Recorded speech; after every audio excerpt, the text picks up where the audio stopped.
Hi there, I'm Alexander and this is Golang concurrency exercises. And I will solve the first one. Let's go. It is said that the solution can be achieved by adding 3 lines. And there is a scene like time ticker that will tell this function, in particular Go routines that it creates. They will be processing only one Go routine per second, so one page. It is a recursive function. It calls itself, and when depth goes to 0, it stops. So it will not be eternal. So let's set this ticker from time package, and Golang has wonderful built-in libraries for any needs. Okay, so there will be only like a second. That's it. It is a channel. We will put it here. We receive it. It creates Go routines based on URLs it found. And only one Go routine will be processing. When the next second, the next Go routine will start processing. So let's test. There is check test.go. We run go test. And it works. Otherwise, it would say me fail. Just check it. It says OK, pass. But if you remove rate channel, it will say fail. So the next task. Produce a consumer scenario where I will use unbuffered channel. Here we go, 2 functions, producer and consumer. They are called not concurrently, just as is. This mock and main go, we will have 3.5 seconds. Remember this number. Let's change signature of this function. It will not return tweets. If end of file, it will just end and close the channel. I will call it out channel. So let's add it to the signature, and it will be the send channel. It can be notified like this, specified like this arrow. The type of the channel will be tweet, since this method, this function returns us such data type. This is also deleted. We take our out channel and we can send the data to it like this. Here we go. We specify closing of the channel in sender producer function, because it should be done in the sender, not in receiver. Our consumer will be notified that there will be no other data from the channel. It will end its for loop, and the main function will proceed. It will go out from this for loop. But you know, we need to change also signature. I will call it in channel of type tweet. And let's for loop over it. That's it. As for the main Go routine, our parent Go routine, we remove this. Stream is okay, we need it. Take a look. It returns tweets and position. That has methods next. This is our mock data that will be analyzed. Looking for words Golang or Gopher. Here is Gopher, and somewhere there is Golang. Okay. Let's create a channel. It's really important, and it is created by make keyword that is also suitable for creating maps and slices. I will call it tweet channel. Make channel of type tweet. We need make because it initializes underlying data structures of specifies 3 data types that I talked about: maps, slices, and channels. For other data types, you just can use like simple initialization, or there is also a keyword new. That personally I did not use it. It returns a pointer to the data and might be useful for some cases. I think they are rare. Let's pass this channel, and we do not need tweets anymore, we need tweet channel. To create a Go routine, we just put a Go keyword here. If we run current program, it will not work.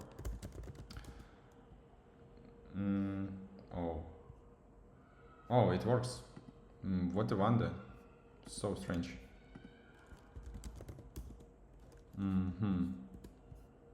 Well, amazing, it works.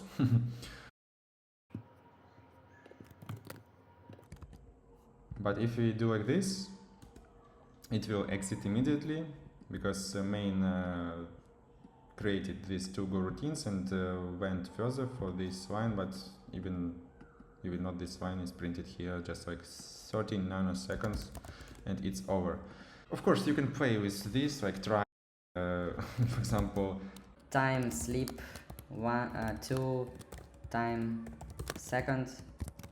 So the program will wait for these Go routines to process, but also it goes out earlier.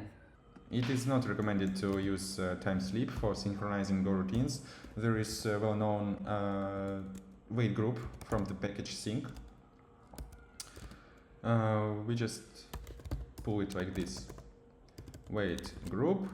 Hello, where are you? Hello? What's wrong? Moment. Okay, fine.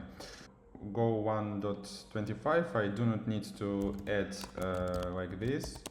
I can wrap it with this. With this function. Boinks. One moment. Boinks. No need for Go keyword because here is a wrapper. It already has this immediately invoked function. Adds a counter. And this function is executed in a Go routine. So that's fine. Same goes here.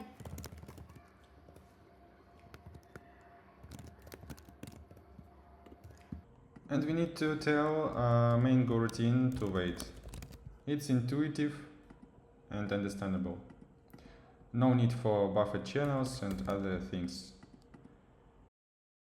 Good for real scenarios, robust.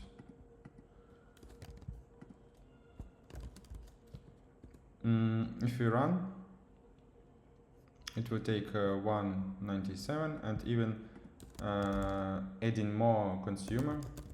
I cannot add more Go routines to producer because there will be too close enough channels and some sort of sophisticated thing need to be done there. So the simplest thing I can show here, like adding 2 Go routines, and it will speed up for 5 milliseconds.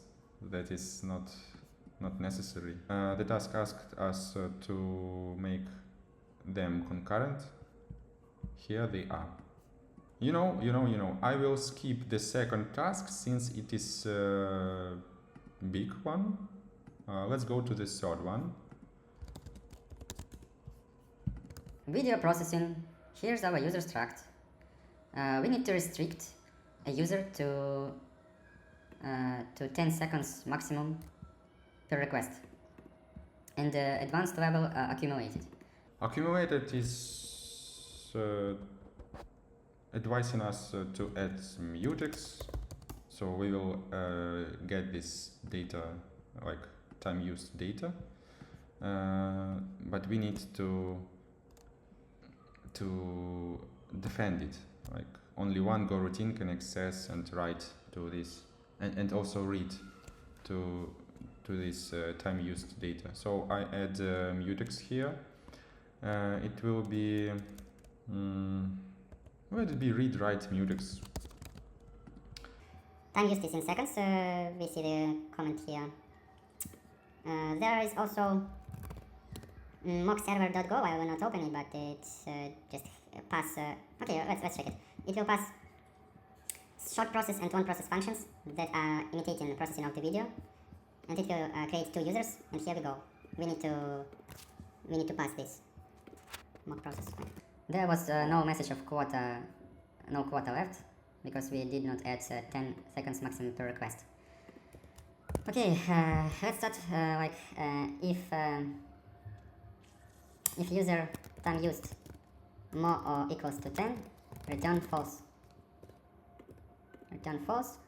If also, let's firstly check if user is premium. If user is premium, process and return true. That's fine. Premium users do not need any counters.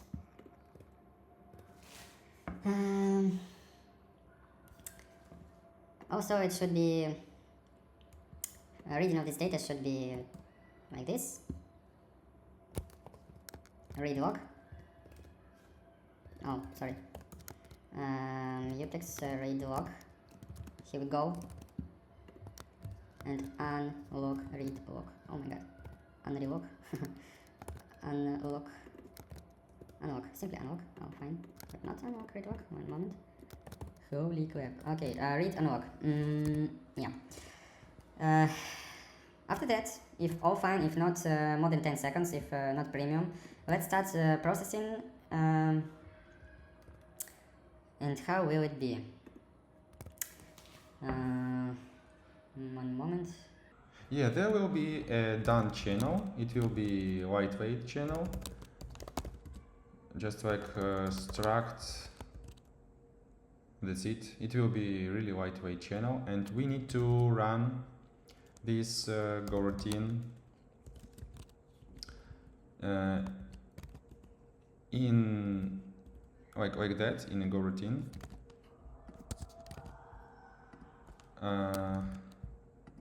And let's when it finishes, let's close the channel. And we need to remember about 10 seconds. So there will be a focus on two channels. Since we have two channels, we need to use select. And here go our case. Select case done. Case done. What will we do?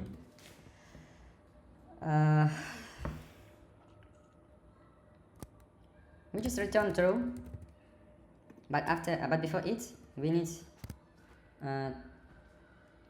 to track duration.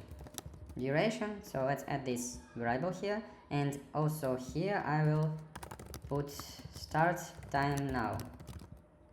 So the function starts here, and we need to add this time since start.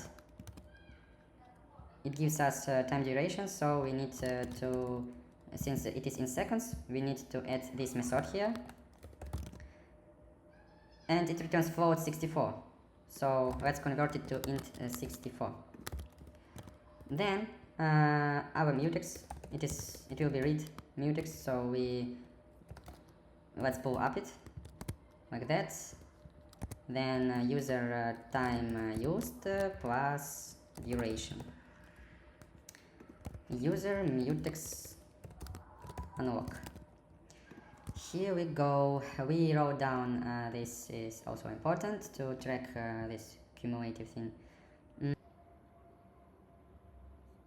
Yes, it advises me to use simple channel receive, but we have two channels here. It will be time after 10 times second. So just return false. And also let's add this. Plus 10. Here we go. So select will help us to listen to this. It will block here, or if time after will work, it will return false and process will be ended. User is not allowed to process their video more than 10 seconds. It will fail. So for just for a task is fine. It's fine. What else? Maybe I missed something.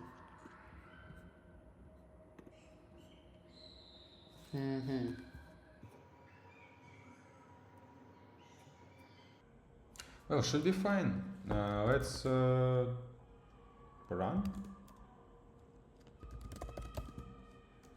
Oops.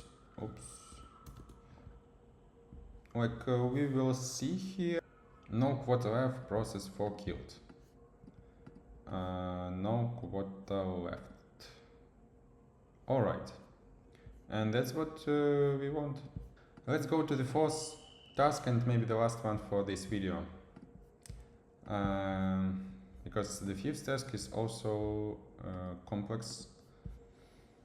Here is a mock process that runs indefinitely. Let's run it. Chicks go run dot. It runs, and when I press Ctrl+C, it just exits the program. But we need to send this Ctrl+C exit signal to the channel, and then handle this channel gracefully, so-called. Yeah. And for this task, I need to remind me the syntax is just like we need to create SIG channel. It will be of type O signal and number 1. Go imports us it, which is amazing. We do not need to type import OS manually. And also there is a signal, like signal notify, right? And we need to notify SIG channel of OS interrupt, OS SIG, no, and this like some kind of thing, I forgot how it is. OS SIG int, or what? No? The guy did not use, okay, signal not, okay, it is imported. Maybe SIG int, I need to look up this. Frankly speaking, I don't quite remember, like, signal notify, okay, syscall SIG int, well, if I knew, SIG int, that it is a syscall, like I would understand. It doesn't return anything, as we see, it just notifies channel, so it doesn't return anything and we do not need variable here, so basic thing. This process stop. Process stop does the same thing in process run, but it prints stop in process. It's just a mock for this task. Stop in process and dots. Here we go. Let's run it on the background.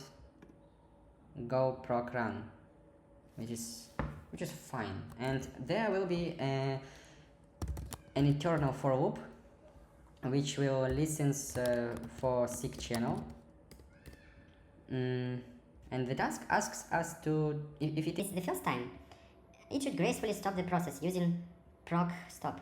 So let's add a variable of type boolean, variable attempt, exit attempted, like that.